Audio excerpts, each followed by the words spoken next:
if you're trying to make a cell line that has this blue sequence specifically at the cut site, all of these orange sequences are not what you wanted, and they could have important differences from what you intended. So we, in our lab, call this precise versus imprecise editing. And we recently wrote a review that describes precision in genome editing, and what I just described is highlighted as number 2 here in this cartoon among 4 different ways of thinking about precision. The most common way that people think about precision of genome editing has been to make a cut where you want it and not cut elsewhere in the genome. So these other areas elsewhere in the genome have been described as off-target sites. And a lot of the precision that you can achieve using a specific cut, it has to do with engineering the nuclease, a little bit of engineering the guide sequence in the CRISPR system. That's really not the focus of my talk today. We're much more interested in part 2. The other ideas of precision, just to describe this slide here, in 3 is that you also want the edited sequence to be expressed properly. So you can you should think also about precise transcriptional control of your edited sequence, as well as another idea when it applies to the body of editing the right cell type in the right tissue. So these are all different ways, at least in literature, you can see precise genome editing being described. Today's talk and what I'll focus on is really number 2, to be able to do the precise sequence level knock-ins or changes where you're cutting. The 2 methods that we use routinely now in the lab are a transient puromycin selection method that I'll talk about in the first half of my talk, and then secondly a RNA simplex method, and this takes advantage of an RNA aptamer that brings the donor template together with the cutting machinery. So this first puromycin selection method we've been using mostly on pluripotent stem cells that have come from patients with a number of disorders, and we focused on a specific gene called BEST1 in a retinopathy. This in the light green circle on the bottom is one of the genes implicated and has been seen in patients that have vision loss. And what this gene is that it has, and if you look at the protein structure of BEST1, you can see a number of mutations in red, and a patient that's been diagnosed with this typically has a autosomal dominant mutation. And what we wanted to do in our lab, and what we have done now, is to specifically fix some of these red mutations in the stem cell lines that we get through reprogramming these patients' blood samples.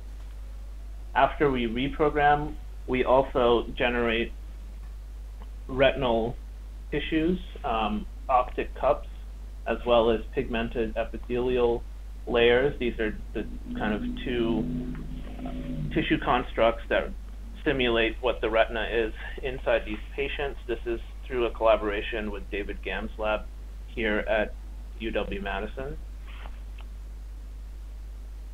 And the very first times we tried to fix these mutations using some of the standard CRISPR tools,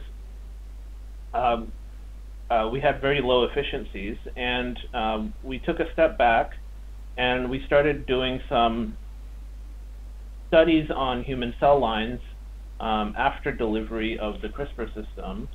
And one way, one study that's summarized here in the reference at the bottom is that we loaded a Cas9 GFP mRNA to encode the cutting machinery, in vitro transcribed short guide RNA, and various types of transfection materials. And we did this in kind of a medium throughput way, such that we can watch in cells that have that are receiving these packages of the genome editors. And we have this platform where we can look over time at the same cells in about small subpopulations. You can see on the right these little dots on the surface of our slide have a salt and pepper type of expression of mCherry. And so the system here, and it's described in the paper, is that we have an mCherry fluorescent tag that we're trying to edit, and by watching the editing of mCherry, we can see which of these cells and when do we get genome editing. And so that's summarized here. As I mentioned on the top, we're delivering basically an all RNA form of the genome editor. And because there's a GFP fusion in this mRNA, we can see where the protein is. And because the cells have a mCherry here in the genome, as shown in part E, whenever we get successful genome editing, and if we wait for protein turnover to happen, we see a loss of that mCherry if the CRISPR system is working. And so what we found is that if there's quite a bit of heterogeneity, and so some of these cells get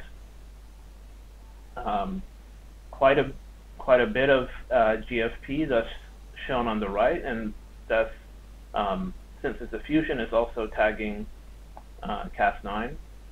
And then some at the top here get less translation of GFP, and they have less editing. And that's about 4 days after delivery, we see a lot more mCherry in these cells at the top, meaning they weren't as edited as the cells at the bottom, where you see mostly just blue cells without that many mCherry positive cells.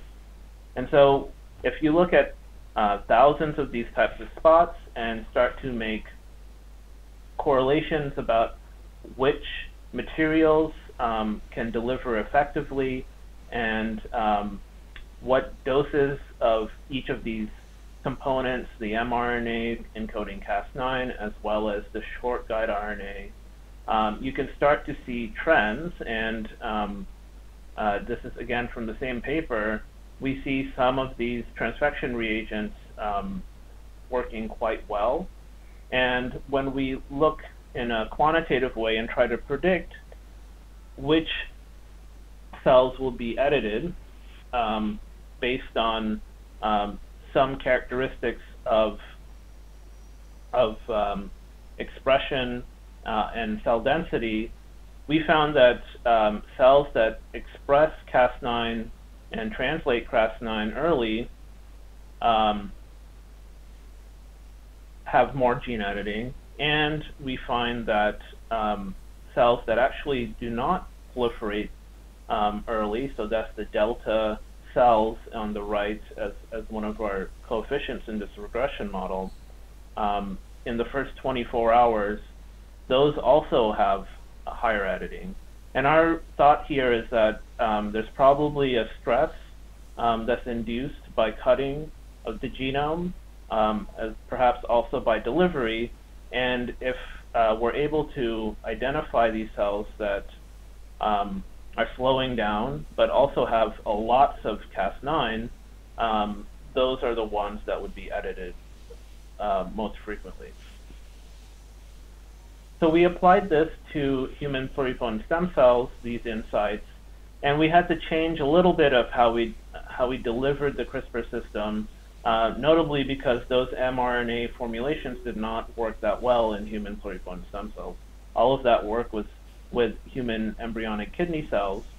But regardless, I think the idea that you deliver Cas9 at high levels early after delivery, and then slow down the cell cycle, these are things that we were able to achieve using a plasmid form of that encodes the CRISPR system. So on the top left here, there's a plasmid that has Cas9 expressed with a 2A sequence and then a puromycin's resistance gene packed. And so whenever Cas9 is expressed and also translated, you will have this resistance protein inside the cell. We also co-deliver this single-stranded oligonucleotide template, and we rely on electroporation or nucleofection to get all of this into human pluripotent stem cells. And importantly here, the puromycin here is not encoded on the donor, and that allows us to do only a transient selection over the first 4 days or so. So we start at day 1 and we end at day 4, 3 days of puromycin selection. And that's simply by adding puromycin to our media. And on the right here, you can see a summary of our editing results, which is as you move from zero, no puromycin in the media, you get almost all of your cells. There's a very, I think, small green bar there. Almost all of your cells are not edited. As you start increasing selection, increasing for the cells that have high levels of Cas9, you get more homology-directed repair, that's the precise editing outcome, and more indels, that's the imprecise editing outcome. And there's kind of a sweet spot where you get 4-to-1 or higher type of ratio of the precise edited clones versus the ones that have imprecise edits. And so a lot of the data is summarized in this stem cell reports paper that's listed at the bottom by a talented now graduated student, Ben Stayer.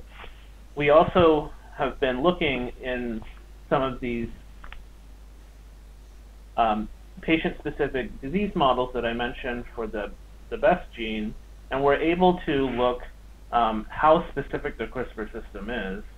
And because in some of these cases for a dominant allele, you have one wild-type allele and a mutant allele, we can make and design CRISPR genome editors to selectively degrade one allele versus the other.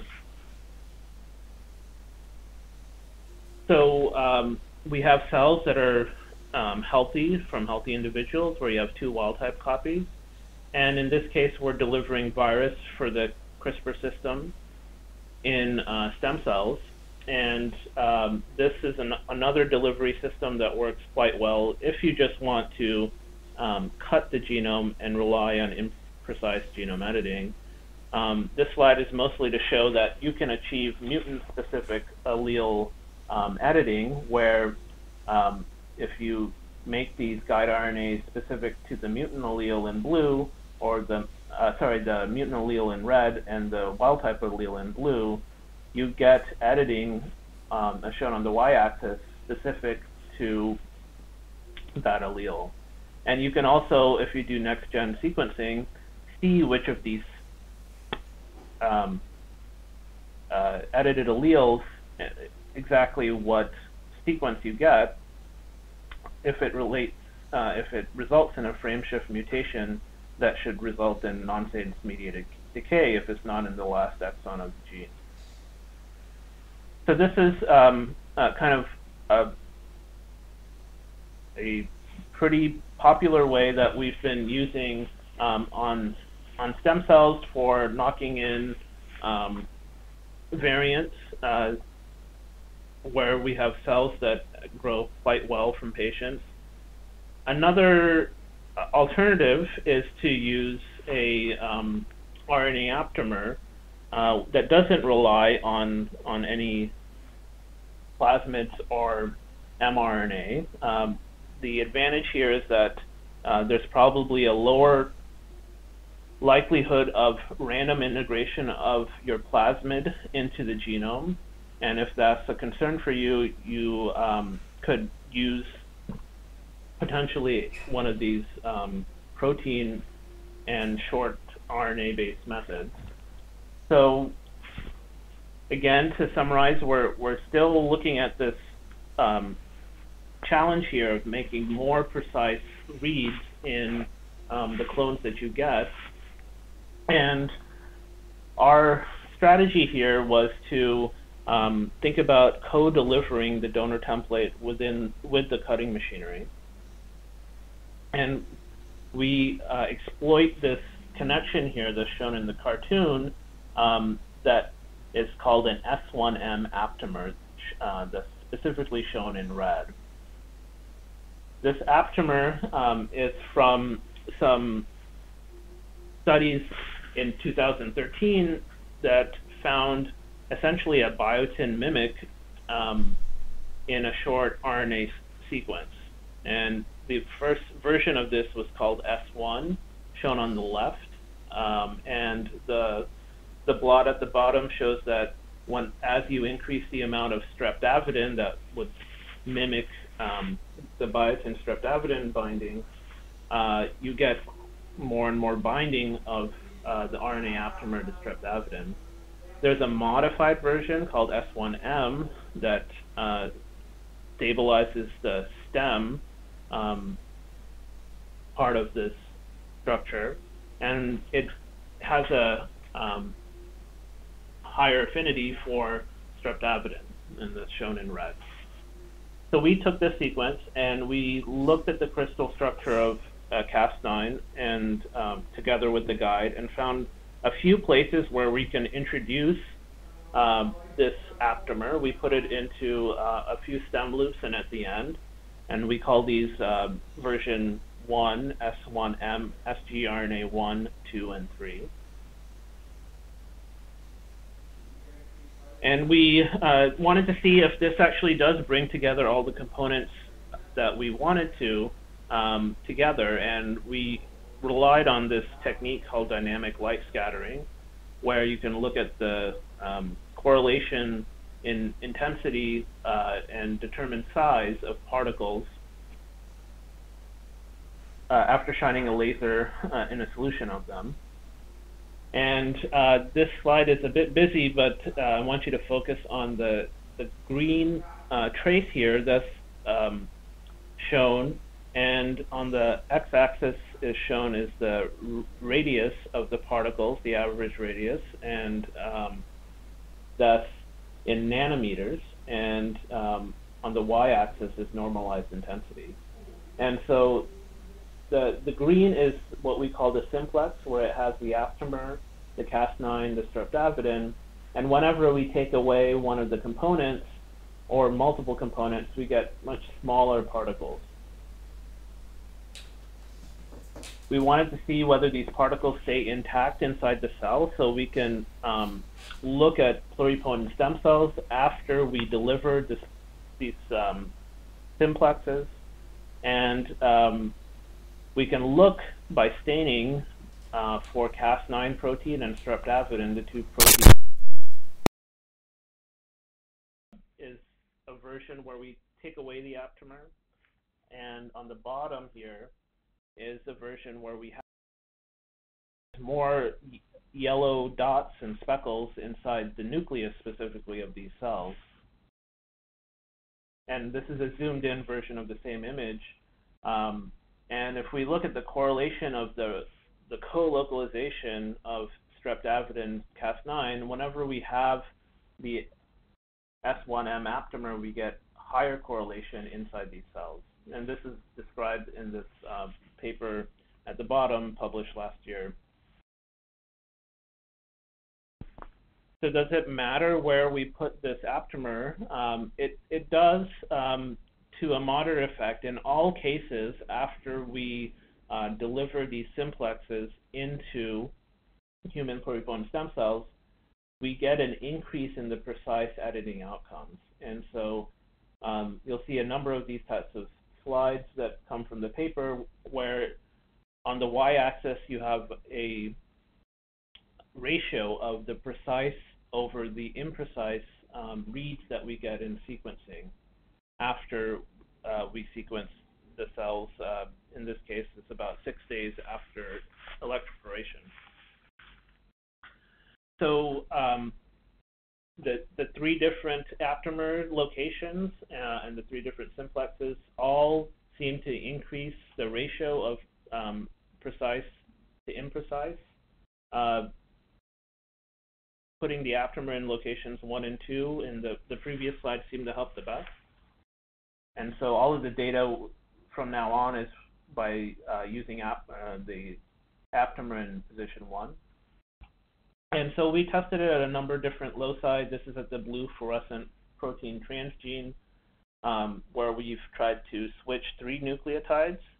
And this simplex seems to help almost 18-fold. So now we have 4 times on an absolute level of precise reads to imprecise reads. And then we always compare against the standard ways of delivering everything without the aptamer. And we've looked at larger knock-ins, so 18 nucleotides, and we've taken away systematically other parts of the complex. Only whenever we have the full complex do we see the increase in precision. And we've also done it at the EMX1 locus that's been used in other genome editing studies. Here we've looked at GAA as a gene that's involved in a disorder called Pompe disease, the newborn disease, and we've kind of flipped this chart around because we were playing with different ways of modifying the single-stranded oligo, and where it could be designed to have the biotin on the 3' end or the 5' end, or it could be symmetric around the cut site or asymmetric around the cut site. All of that data is not shown here, but we did not find a really obvious effect from tethering the donor in various ways. In all cases, when we co-delivered, we had about a 10-fold increase whenever we used the simplex versus not. And so on the left portions of this graph, you'll have precision to imprecision ratios below 1, and whenever we use the simplex on the right, we get in the about 4 to 9 range of precise reads for every imprecise read. So some people wonder whether off-target events are different when we use this strategy, and we looked in a fairly limited manner at 5 off-target sites for several of the simplexes that we made. In most cases, using this Sanger sequencing method, PCR amplicon Sanger sequencing method, we don't find any obvious off-target events when we use our simplex. In one case, for 1 off-target, in our EMX1 strategy, the standard way of doing genome editing had some off-target events. So, I think more studies could be done, but we don't see an obvious increase, if not even decrease, in off-target events. One of the other nice tricks that we can do with our simplex is that we can bring in other cargoes, because streptavidin has 4 binding sites and we're only using 1 for the donor. We can attach a quantum dot such that we can see where the genome editing machinery is, and we can attach it through different types of linkers. And in one case, the linker did matter for how effective the genome editing was occurring. One application of this has been to make 2 different edits in the same cell, and what you can do is, by having a fluorescently tagged version of streptavidin, you can have one CRISPR machinery simplex here directed against one locus. In this case, on the left, the green is against an EMX1 locus with a particular repair template, and the red simplex, which is a red tag streptavidin, would be against a different locus. In the right here is shown blue fluorescent protein. So if you mix these up in a cuvette and then do electroporation, you can see some instances of cells that have the simplexes inside the nucleus again. If you do FACS and try to purify out cells that have both green and red simplexes, double positive, or the red simplexes only, or the green simplexes only, or no simplexes, and then do sequencing, you'll see the expected trends in editing outcomes. So the double negative have low amounts of edits on both targets. The green ones have a lot more green precise edits and no detectable red edits. The red positive fraction had a lot more red edits and lower green edits, and then the double positive had higher levels, or high levels of both. A lot of this depends on how stringently you gate, but at least you can enrich for the types of edits that you're looking for.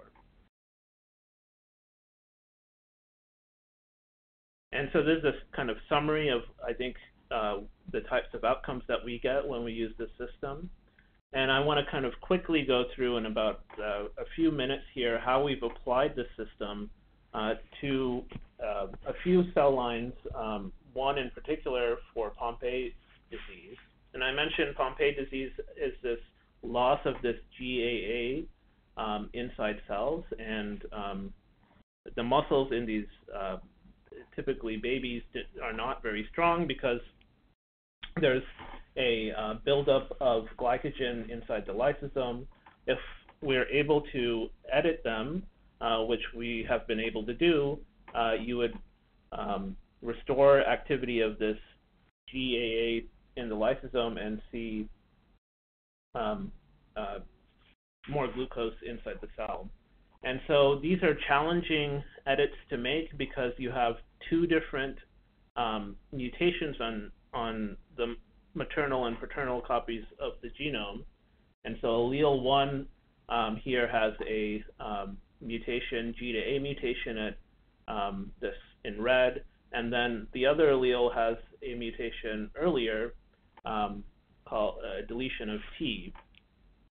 So these are compound heterozygote mutations, and so we design simplexes that repair both of these problems, and we take advantage of both of the platforms that I talked about, that high content platform that was those spots that I described about delivering mRNA, as well as the simplex, and we were able to correctly isolate edited IPS clones that had all of the markers of pluripotency, and when we did sequencing, had every possible repair here. So you could have a repair on one allele or the other, and you can have repair of both alleles.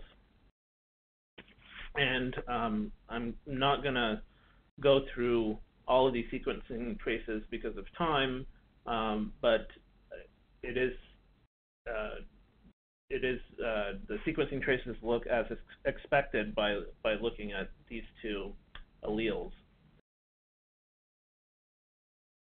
We also wanted to check that we're not causing a large-scale genomic deletion or insertion, and we did this by doing some long-range PCR, and that was done across both of the mutations, and in all cases we saw the bands as expected, no problems in karyotypes, and proper pluripotency markers.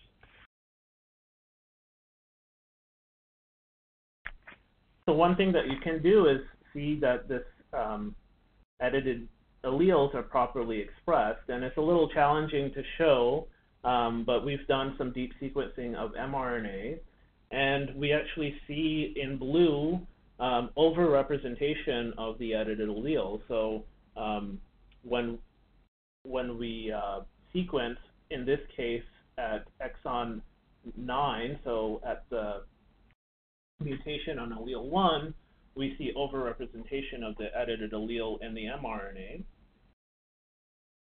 And when we look and deep sequence at the mutation location for allele 2, we see a similar trend, overrepresentation of the edited transcript. And then we can also look at the 3' junction. In that case, we can't distinguish which allele is coming from.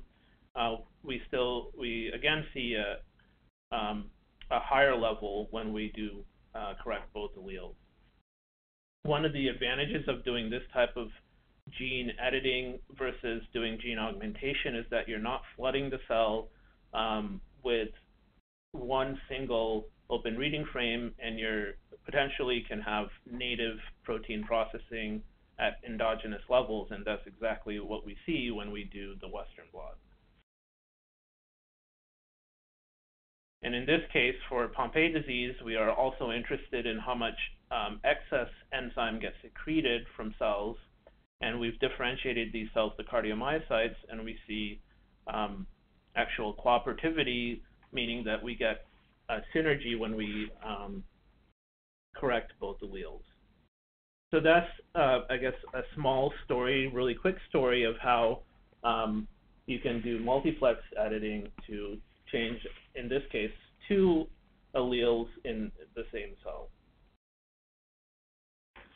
So to summarize here, because I want to have some time for questions, I think pluripotent stem cells can be an important preclinical platform to test genome editing strategies.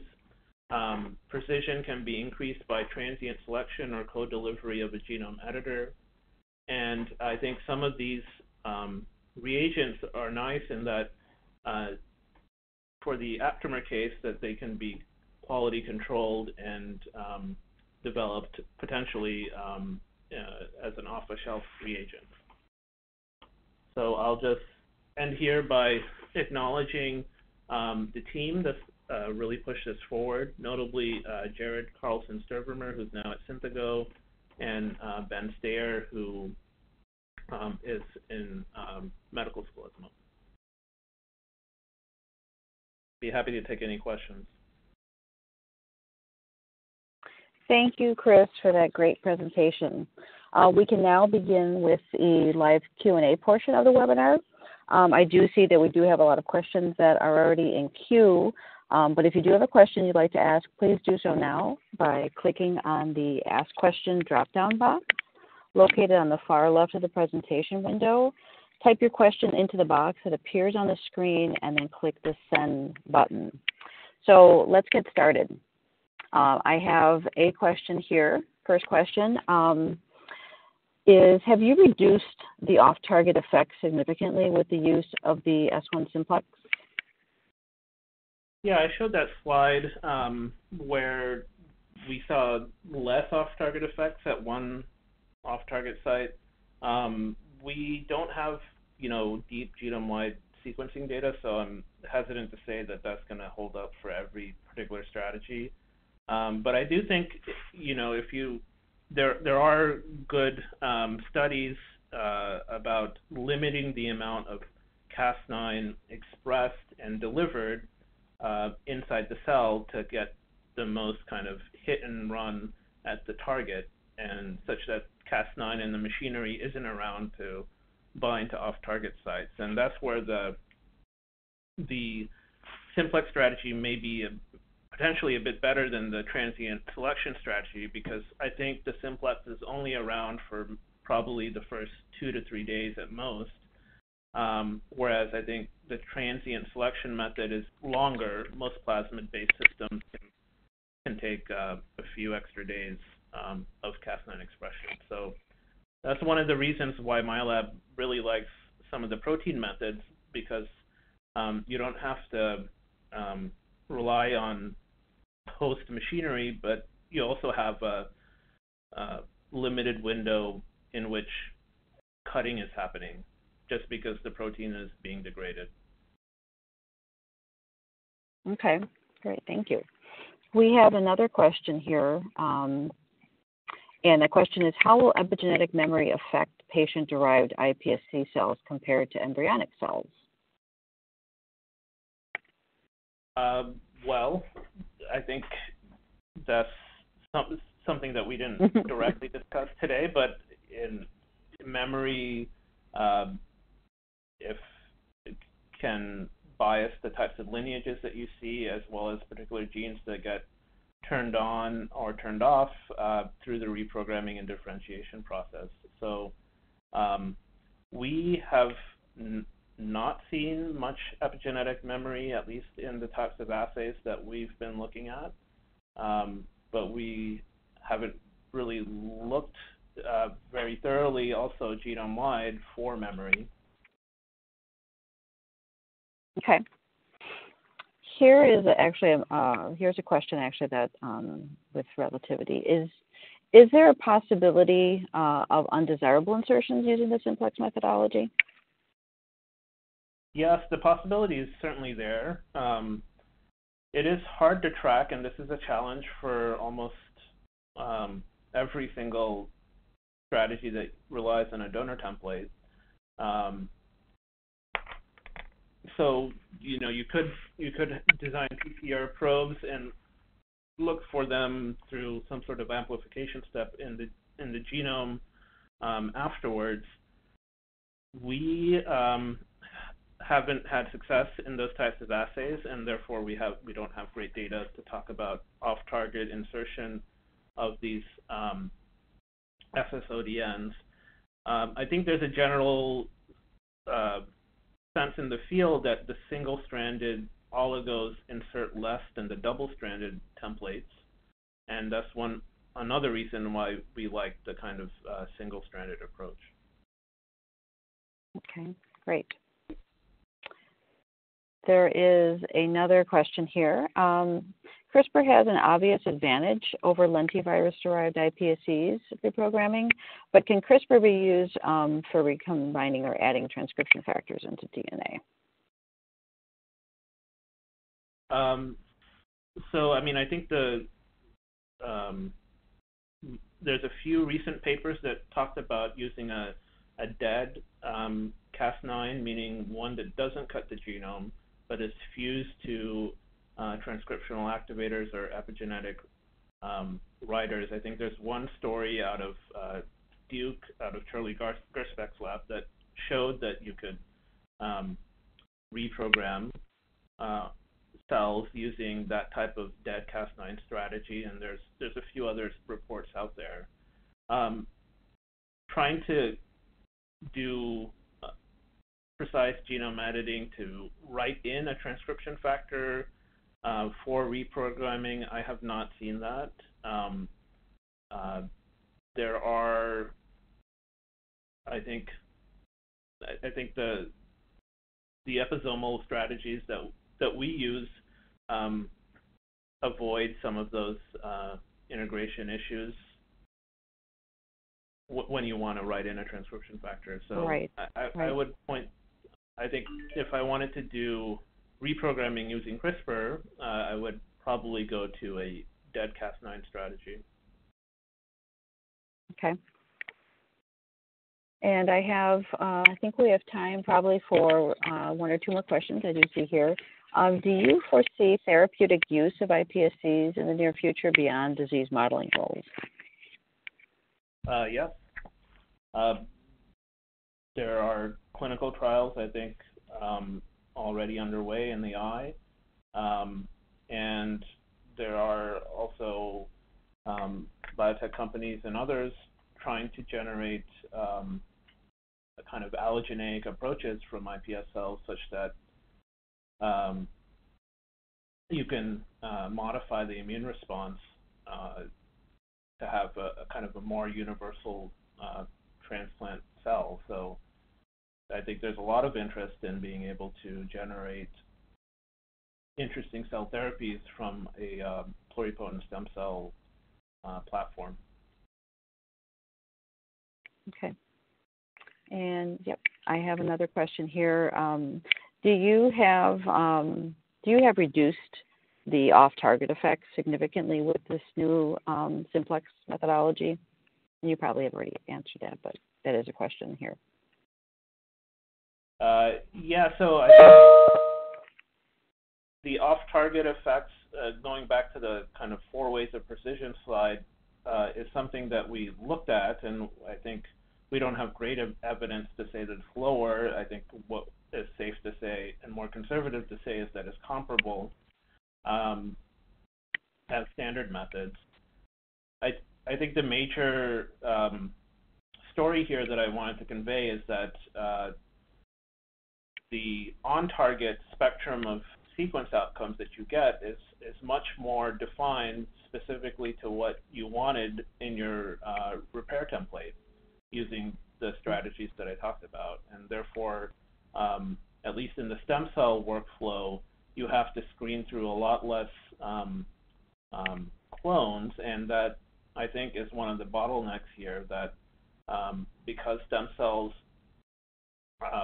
grow relatively slowly compared to some of the other cell lines, and can also obtain genomic instabilities upon extended culture and stress, it's favorable to be able to have a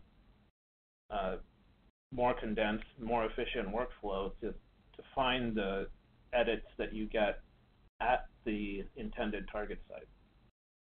Okay. Great. Thank you.